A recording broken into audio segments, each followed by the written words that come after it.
Hello there, villagers. Welcome to What I Read in 2025. So this is a screen recording of my Goodreads page for the 2025 Reading Challenge. As you can see, I have read quite a lot because we have to keep pressing the down button. So, The Christmas Book Hunt by Jenny Colgan. I love everything Jenny Colgan. In fact, she can't write fast enough for me now that I've caught her up. This was quite sweet. And it goes wherever you think it's supposed to go, which is always good for a book, I think. If you disagree with where it finishes, it feels like a waste of time.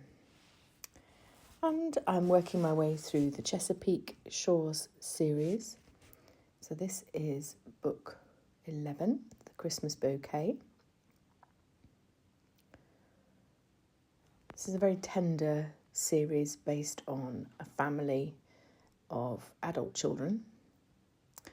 And then I'm also working my way through all Creatures Great and Small James Herriot books. We're also watching it on TV. And I've reached the point now where I've already read further than the TV has got.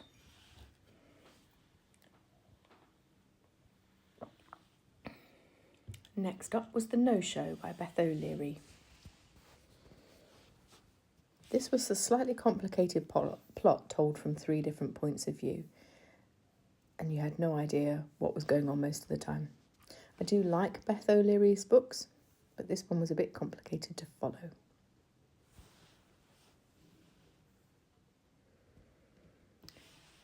Next is Dogwood Hill, which is book 12 in the Chesapeake series.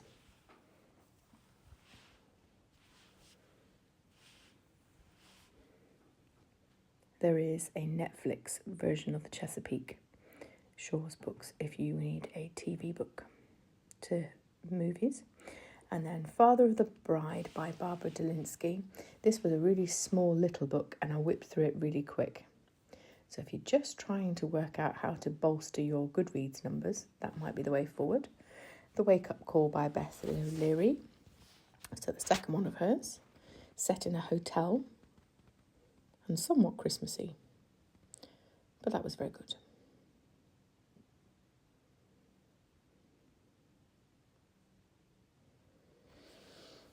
And then as an American Studies graduate, I've decided it's appalling that I haven't read all of Mark Twain's works. So despite how it now appears, I did read them as one big anthology as an audiobook.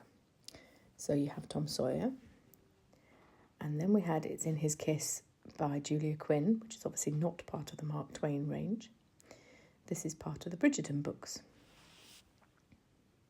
This is book 7, so we've already passed the point where the TV series has currently got to. Having Faith, also Barbara Delinsky. This one was really quick and set in a law firm, I think.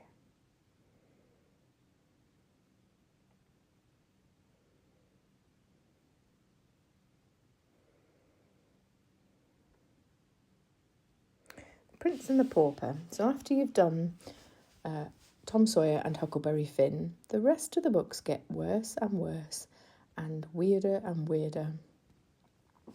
This is the age-old story where a prince and a poor boy swap places. And then Malibu Rising by Tyler Jenkins Reid. I enjoyed this. This was quite good. And not the first Tyler Jenkins Reid book I've read.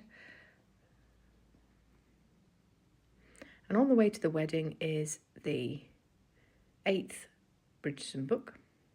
So that now clears out all the children, and you could go back and read the spin-off series if you felt so inclined, called the Rookabees. Oh yes, here's Huckleberry Finn.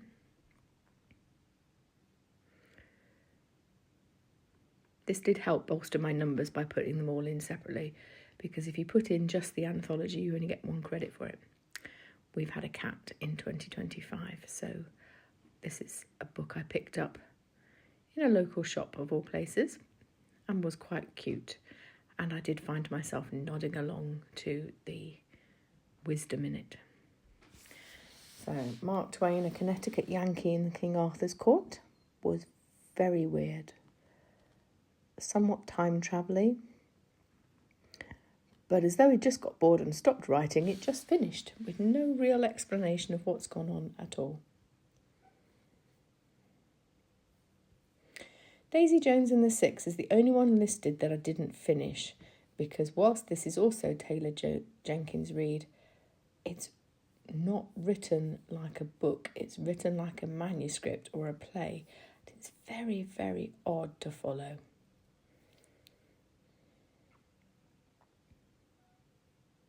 The American Claimant by Mark Twain. Blissfully, the rest of the books that follow that are Mark Twain's are very short. The Murders at Fleet House. I have joined Chapter 25 book clubs, which are a national franchise now, and this is the first book that I read as part of that.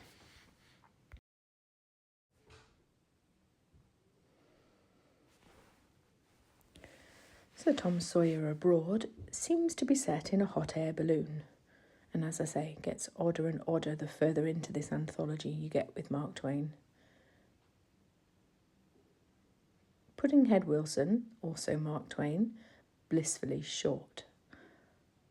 I'll let you work out what that actually means.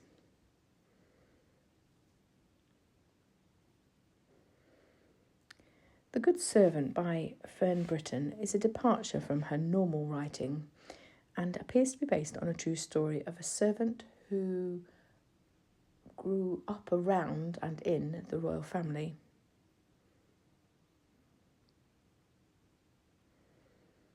And then we have Tom Sawyer the Detective. I do wonder whether perhaps somebody paid Mark Twain to keep writing because of the novelty of it. A Horse's Tale was also blissfully short, despite the fact that this is a vast amount of writing.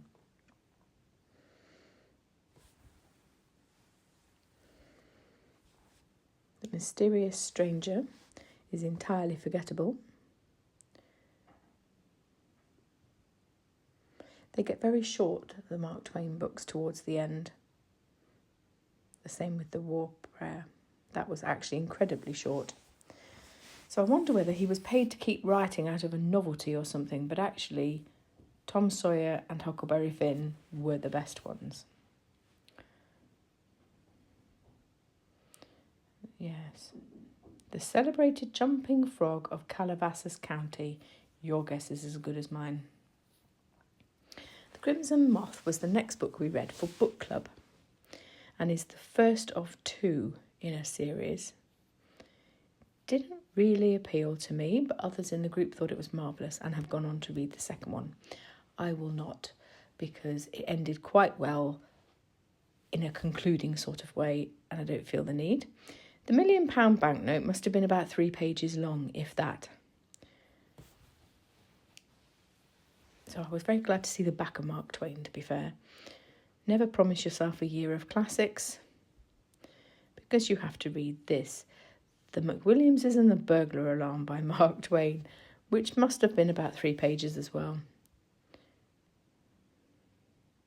And this is what the actual book looked like. And I did it as an Audible book. So it lists all the books that are in this set of the completed novels of Mark Twain. And now, as an American Studies graduate, I can say I've done that. I don't need to do it again. And then, for something different, History in an Hour are a really good series if you just want to get to the basics of something you don't really know very well. The Gunpowder Plot being the opposite one there. Or something you do know really well because you've grown up with it, A Bear Called Paddington.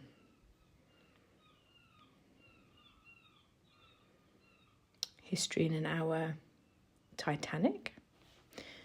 I've had several of these History of an Hours. They're normally just over an hour by the time you've had the introduction and the epilogue and stuff, and it's very good. We Solve Murders by Richard Osman is a book club book. And he has written several in this sort of style, from what I understand, the Thursday Morning Club being the one that's most recently made into a TV series. Midnight at the Christmas Bookshop, Jenny Colgan, is a sequel to one of her other Edinburgh bookshop-based book series.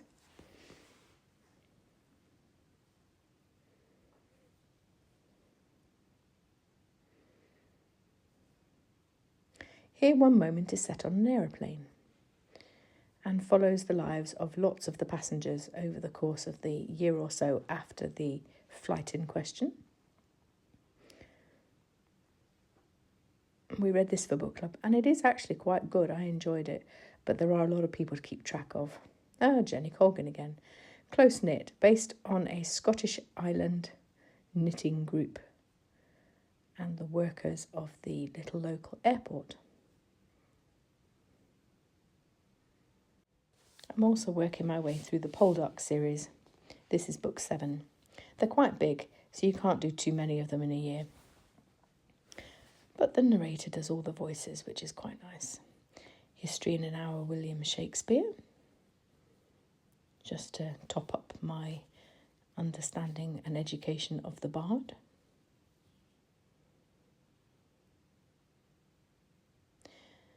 This is Medina, which we read for book club and set in Greek mythology, and it's completely out of my experience, my preference. It was odd, I thought. Now, I've read one of Rosamund Lupton's books before. This is 3 hours. It's set in a very short window of time, and I was very worried. As a parent, this is one of the things you don't want to have to read. But I've had it sitting in my wish list for a long time, and I enjoyed it, and I could actually see where it was going before it got there, or just as the police got to any of the conclusions. It was quite good. The Trees, Percival Everett. I did not enjoy this. It came very, very, very mixed reviews for book club. Most people hated it and didn't understand what the point of any of it was. Other people loved it. And then finally, All I Want for Christmas by Karen Swan was also something we read for book club. And I thought this was very touching. Everybody else hated it. So I did have to question my life choices. So there you go, 44 books in 2025.